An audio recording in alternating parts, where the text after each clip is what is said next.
Hey everyone, I'm Cara Di Falco, and this week in the Cucina we have a very special guest chef who's going to show us how to grill up a delicious meal for Father's Day.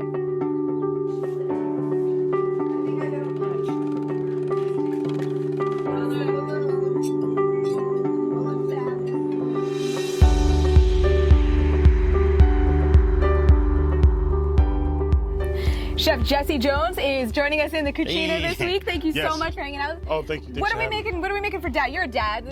This was something you said you would like for Father's Day. Oh, absolutely. You know, when I think Dad, I think something bold, big, you know, rich. So, you know, pork loin, you know, pork tenderloin, or steak. But pork loin is great because it's tender, you know, and you know, you actually, you know, can give Dad that whole one if you want. I know I can eat that whole one. Yeah, exactly. Yeah, awesome. Now, what are we going to be doing with this? So, you know, I like brine. So a lot of people with their health conscious don't like the salt content. But this right here is actually, you know, when you're brining, it's not so much of making it salty, but it's maximizing the flavor so that you don't have to do all this hard work when you get ready to grill. So that's why I like the brine. So basically in the brine is what?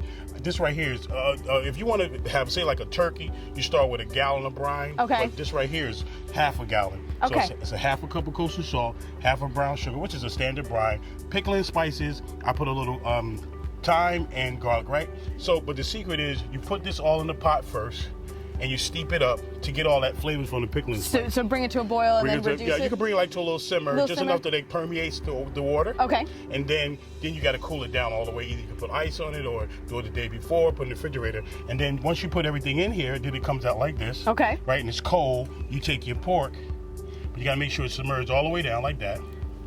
Right? Okay. And you know, and you wrap that up and you put that in the refrigerator overnight. Okay. Okay. So you want to let it brine overnight, and then that's what all those flavors get into the meat. Yeah, all that love gets in there. That sugar, you know what I mean, and the pickling spice. You know, it makes you get all into it. And you know, and you got the salt flavor. You don't have to put that much salt, and you got that thyme, you got that garlic, and you can add any other ingredients that you like. Some people put ginger, some people put cinnamon sticks, you know, some people put beer, wine, however you want to season. However you want to do it. So, and even the water, you could use a vinegar instead, or you can't use the vinegar, but be careful. It'll cook the pork. It will. After a while, yeah. So overnight with vinegar, I don't know, maybe like 8 hours. So just use the water. Yeah, I just use the water. Get into that vinegar, you're gonna start pickling. So we're gonna wrap this in plastic wrap. That in plastic. This goes in the fridge then overnight. Yep.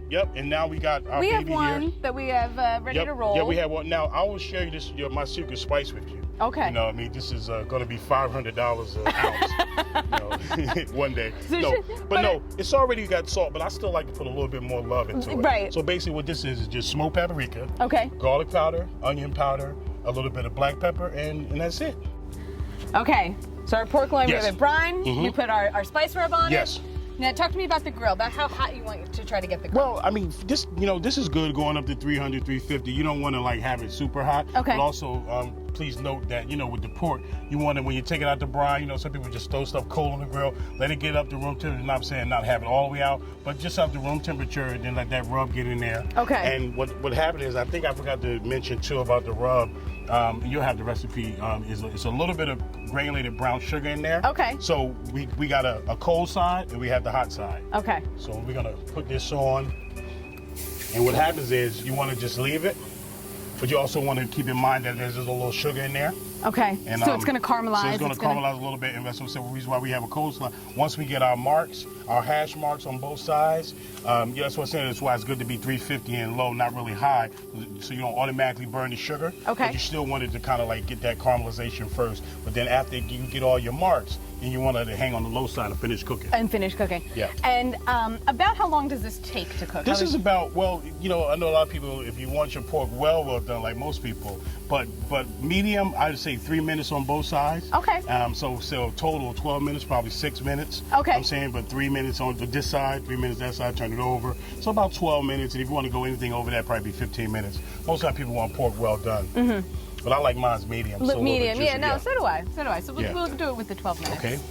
All right, pork tenderloin off the grill. Yep, off the grill. Looking beautiful. Yep, looking We're gonna nice. let this hang out here for about how long? Yeah, I was a couple of minutes. Just 10 minutes, just so that, you know, when the heat, the juices run back in there. You don't want it when you slice it, it runs all over. All over the place. Yeah, just let it hang for a minute. Like, actually, see how it's starting to plump up a little bit. Yeah. So I think it's ready, and it's already gushing out love.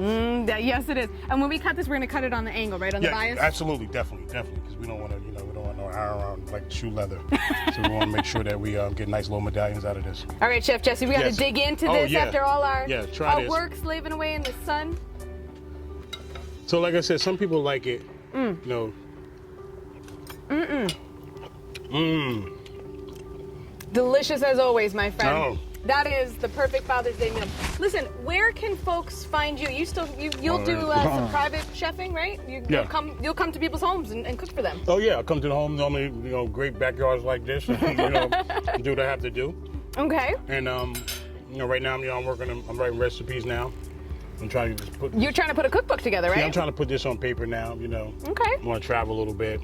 Good just stuff. Cook and have a good time. Yes. But you're on Facebook. People can find you there, and Yes. you have a website. Another website. Yeah, I'm working on that. You're working on that, but Facebook. That's where people can find Facebook you. can find me. I'm all over. Okay. Local News 12, obviously. CBS.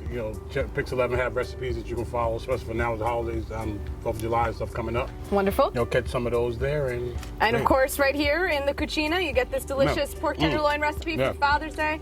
This is great. I know my dad would love it. Chef Jesse, thank you so much for joining me in the Cucina this week. I really appreciate it. Thank you so much. Happy Father's Day to Yes. you. Daddy, Bon happy appetit. Father's Day to you, and to all the dads here in New Jersey. Happy Thank Father's you Day, so Dad. much. Don't forget to like, click, subscribe on YouTube. I'll see you guys next week. Pow.